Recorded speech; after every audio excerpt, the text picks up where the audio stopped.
आज हम बात करने जा रहे हैं टेक्नोलॉजी की दुनिया की सबसे बड़ी रेस के बारे में। ये रेस है आर्टिफिशियल इंटेलिजेंस पर अपना दबदबा बनाने की।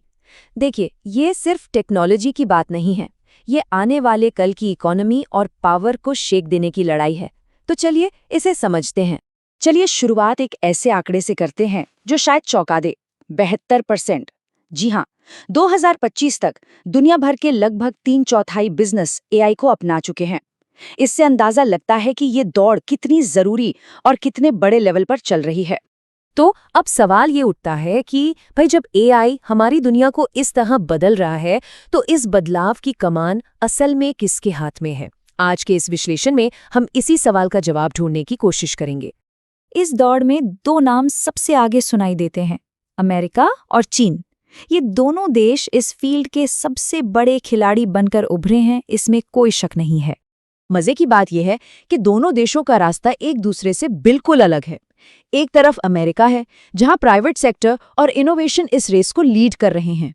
वहीं दूसरी तरफ चीन है, जिसका पूरा फोकस सरकार के निर्देशों और एआई को बड़े पैमाने पर लागू करने पर है। और हैरानी की बात देखिए, दोनों में एआई को अपनाने की दर लगभग बराबर है।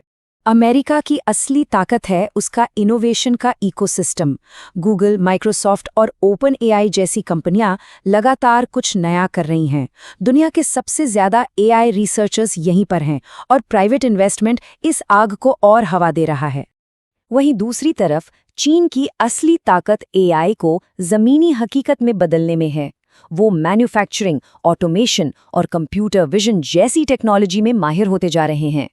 सरकार का सीधा दखल उन्हें खास सेक्टर्स में तेजी से आगे बढ़ने में मदद करता है। लेकिन रुकिए, कहानी सिर्फ इन दो सुपर पावर्स की नहीं है। कुछ और देश भी हैं जो इस दौड़ में अपनी एक खास जगह बना रहे हैं। हाँ, तो ये सोचना गलत होगा कि ये सिर्फ दो घोड़ों की दौड़ है। कुछ देश अपनी खासियतों और ताकतों के दम पर बहुत जरूरी भूमिका निभा रहे हैं। चलिए देखते हैं कि ये रणनीतिक विशेषज्ञ आखिर हैं कौन। सिंगापुर को देखिए, सरकारी स्तर पर एआई को अपनाने में वो सबसे आगे है।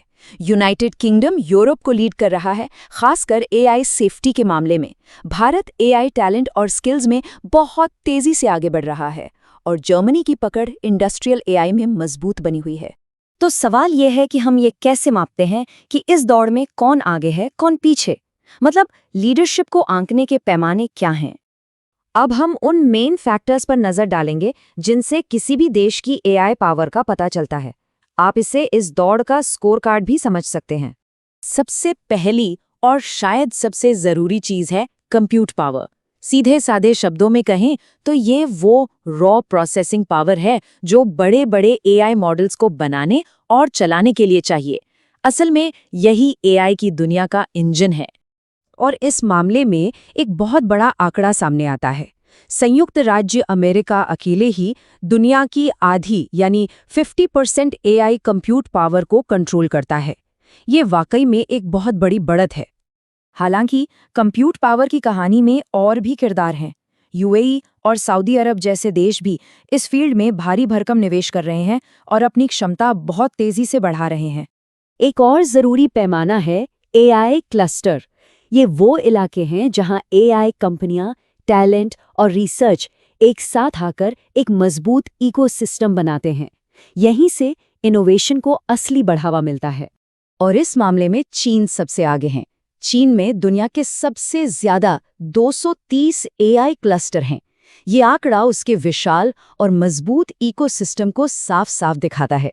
इस मुकाबले की गंभीरता का अंदाजा टॉर्टोइज मीडिया के इस एक वाक्य से लगाया जा सकता है। वो इसे एआई की हथियारों की होड़ कहते हैं, जो दिखाता है कि यह मुकाबला कितना गंभीर हो चुका है। तो इन सभी आंकड़ों और रणनीतियों को देखने के बाद आज की तारीख में हम कहाँ खड़े हैं? इस दौड़ की मौजूदा तस्वीर क्या है?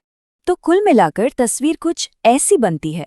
अमेरिका अभी भी इनोवेशन और बेसिक कंप्यूट पावर में लीडर है।